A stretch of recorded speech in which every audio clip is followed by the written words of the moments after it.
शाम हो गई। इस तेज आंधी में उड़ नहीं सकती। मेरे बच्चे घर में अकेले हैं। कैसे भी करके मुझे जल्दी से जल्दी उनके पास पहुंचना है। रानी चिड़िया खुद से ऐसे बातें कर रही थी कि तेज बारिश शुरू हो जाती है। रानो चिड़िया तो रोने लग जाती है। ए ऊपर वाले, अब मैं बारिश में अपने जंगल वापस कैसे जाऊं? चिड़िया पेड़ के नीचे छिपकर बैठ जाती है और फैसला करती है कि जब बारिश रुकेगी तो वो अपने जंगल वापस चली जाएगी। गुड़िया बहन, देखो बारिश शुरू हो गई। मम्मा अभी तक घर नहीं आई। कोको भाई, शायद मौसम के कारण ही मम्मा अभी तक घर नहीं आई। आप चिंता मत करो, मम्मा जल्दी वापस आ जाएगी। लेकिन कोको तो रोने लग गया। गुड़िया बहन, मुझे बहुत डर लग रहा है। मुझे बारिश से बहुत डर लगता है। गुड़िया अपने भाई के पास आ जाती है। डरो मत कोको भाई, मैं आपके पास हूँ। रानी चिड़िया ने एक टोकरी भरकर दाना इकट्ठा किया था और अब बारिश थी कि थमने का नाम ही नहीं ले रही थी। कालू जी, वह देखो, बाहर पेड़ के नीचे बारिश में कोई चिड़िया बैठी है। बैठी रहने दो, हमें क्या। कालू, देखो तो सही, उस चिड़िया के पास कितना सारा दाना है और मीठा फल भी रखा हुआ है टोकरी में। अगर ये सारा दाना हमें मिल जाए तो? क्या? कैसे मिलेगा यह दाना हमें? गोरी कालू कौवे को अपना प्लान बताती है। हा, ठीक है, चलो जल्दी से चलते हैं। गोरी कौवी और कालू कौवा तो जल्दी से रानो चिड़िया के पास आते हैं। चिड़िया बहन, तुम कहाँ से आई हो? इस जंगल की तो नहीं लगती। गौरी, अगर इस जंगल की होती तो बेचारी अपने घर में चली जाती। इस समय इस पेड़ के नीचे तो न बैठी होती। तुम भी अजीब बातें करती हो। जी बहन, मैं दूसरे जंगल से हूँ। दाने की तलाश में यहाँ तक आई थी और जब दाना मिला तो तेज हवाएं चलने लगीं और फिर बारिश, और मैं यहाँ की ही होकर रह गई। अच्छा, कहाँ जाना है तुझे? कौन सा जंगल है तेरा? झरने वाला जंगल। यहाँ से 3 किलोमीटर दूर झरने वाले जंगल में रहती हूँ मैं। और अब तो मेरी परेशानी बढ़ती जा रही है। मेरे छोटे छोटे बच्चे हैं, वह घर में भूखे पेट मेरा इंतजार कर रहे होंगे। चिड़िया बहन, क्यों परेशान होती हो? हम हैं ना, हम तुम्हारी मदद करेंगे। तुम आओ, हमारे घर आ जाओ। जब तक बारिश नहीं रुकती हमारे घर में रुक जाओ और फिर अपने घर चली जाना। हाँ, क्यों नहीं। आ जाओ चिड़िया बहन, हमारे घर आ जाओ। तुम्हारे पंख भी सूख जाएंगे और तुम्हें 2 पल आराम भी मिल जाएगा। चिड़िया कौवों की बातों में आ जाती है और कौवों के साथ उनके घर चली जाती है। चिड़िया बहन, ये टोकरी मुझे दे दो, मैं संभाल कर रख देती हूँ। जब तुम जाने लगी तो मुझसे ले जाना।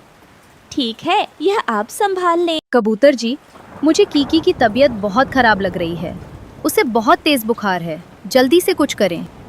इस वक्त तो बुलबुल डॉक्टर भी अपना क्लिनिक बंद करके चली गई होगी। अब मैं क्या करूं? सुबह तक का इंतजार करना पड़ेगा। सुबह तक का इंतजार नहीं हो सकता। कबूतर जी, कीकी बहुत ज़्यादा बीमार हो गया है। अच्छा, फिर मैं रानो चिड़िया से कोई दवा लेकर आता हूँ। उसके बच्चे भी छोटे हैं, हो सकता है उसके पास बुखार की कोई दवाई पड़ी हो। कबूतर अपने घर से उठकर रानो चिड़िया के घर जाता है। रानो चिड़िया के बच्चे डरे सहमे बैठे हुए थे। बच्चों, आप लोग इस तरह डरे हुए क्यों हो और आपकी मम्मा कहाँ है? अंकल, हमारी मम्मा हमारे लिए दाना लेने गई थी, लेकिन अभी तक वापस नहीं आई। आप प्लीज़ हमारी मम्मा को ढूंढ कर ले आएं। क्या? ऐसा तो रानो बहन ने कभी नहीं किया कि घर वापस आने में इतनी देर लगाई हो। अच्छा बच्चों, तुम लोग चिंता मत करो, मैं तुम्हारी मम्मा को ढूंढ कर लाता हूँ। कबूतर उड़ता रहता है और इधर उधर रानो चिड़िया को ढूंढता रहता है। फिर एक पेड़ के नीचे कबूतर को रानो चिड़िया का एक छोटा सा पंख पड़ा दिखाई देता है। कबूतर तुरंत वहाँ आता है। यह तो रानो चिड़िया का ही पंख है, लेकिन रानो चिड़िया खुद कहाँ है? कहीं उसे किसी पक्षी या शिकारी ने कोई नुकसान तो नहीं पहुँचा दिया? कबूतर खुद से ऐसे बातें कर रहा था कि उसकी नज़र कौवों के घर पर पड़ती है। मैं इस घर में जाकर पूछता हूँ रानो चिड़िया के बारे में। फिर कबूतर कौवों का दरवाजा खटखटाता है। गौरी को भी बाहर आती है। जी फरमाइए, कैसे आना हुआ? हमने यहाँ कोई धर्मशाला नहीं खोला हुआ कि बारिश में जो कोई आता जाए उसको घर बिठाते जाए। नहीं नहीं बहन, मैं तो अपनी दोस्त रानो चिड़िया के बारे में पूछने आया हूँ। इस पेड़ के नीचे मुझे उसका पंख मिला तो मैंने सोचा आपसे पूछ लूँ। इतने में ये बातें सुनकर रानो चिड़िया बाहर आती है। कबूतर भैया, आप यहाँ? रानो, शुक्र है कि तुम मिल गई। तुम्हें पता भी है तुम्हारे बच्चे किस कदर डरे हुए हैं। जल्दी से मेरे साथ घर चलो। रानो चिड़िया की आंखों में आंसू आ जाते हैं। कबूतर भैया, मैं अपने बच्चों के बारे में सोच सोच कर बहुत फिक्रमंद हो रही थी। मेरे बच्चों ने तो कुछ खाया भी नहीं है, वह ठीक तो है ना? हाँ, ठीक है। बस तुम मेरे साथ चलो। रानो चिड़िया कबूतर के साथ जाने के लिए उड़ने ही लगती है कि उसे ख्याल आता है, गौरी बहन, वह मेरी दाने की टोकरी मुझे दे दें जो मैंने आपके पास रखवाई थी। टोकरी? कौन सी टोकरी? यह आप क्या कह रही हैं? मैंने अभी तो घर में जाकर आपको वह टोकरी दी थी जिसमें मैंने अपने बच्चों के लिए दाना और मीठे फल रखे हुए थे। चल भाग भाग यहाँ से, कोई टोकरी नहीं है यहाँ। तुझे इस बारिश में अपने घर में जगह दी, इसका भी ब्याज नहीं लेना था क्या? ब्याज कैसा भाई? आज गौरी बहन, आप दोनों पति पत्नी मुझे खुद अपने घर लेकर आए थे, वरना मैं तो पेड़ के नीचे ही बैठी रहती। तो फिर बैठी रहती, हमारे साथ क्या करने आई? चल भाग जाओ अब यहाँ से। छोड़ो रानो, यह समय इन लालची कौओं के मुंह लगने का नहीं है। जल्दी से घर चलते हैं।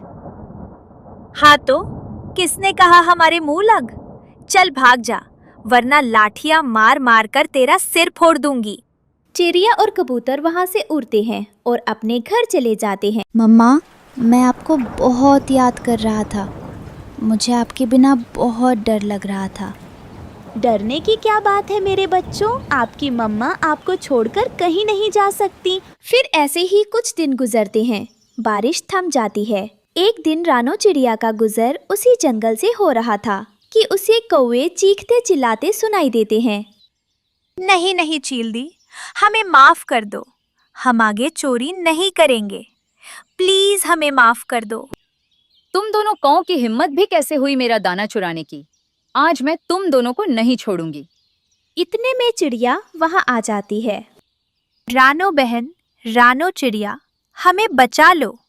चील से कहो हमें छोड़ दे, हम आगे कभी चोरी नहीं करेंगे और ना किसी का दाना छीनेंगे। हम पर दया करो प्लीज। गौरी बहन, क्या उस बारिश की रात आपने मुझ पर दया की थी? आपने यह सोचा था कि मेरे बच्चे भी घर में भूखे बैठे हैं, लेकिन आपने अपना लालच पूरा किया और मुझसे मेरा दाना छीन लिया, मेरे बच्चों का भोजन छीन लिया। अब मैं आपकी कोई मदद नहीं कर सकती। चिड़िया ये कहकर उड़ जाती है और कौवे काँव काँव करते वहीं रह जाते हैं। प्यारे दोस्तों, कभी किसी को कमज़ोर जानकर उस पर ज़बरदस्ती करके उसकी मेहनती कमाई नहीं छीननी चाहिए। और प्यारे दोस्तों, अगर कहानी पसंद आई तो अपने दोस्तों के साथ शेयर करें। आपका धन्यवाद।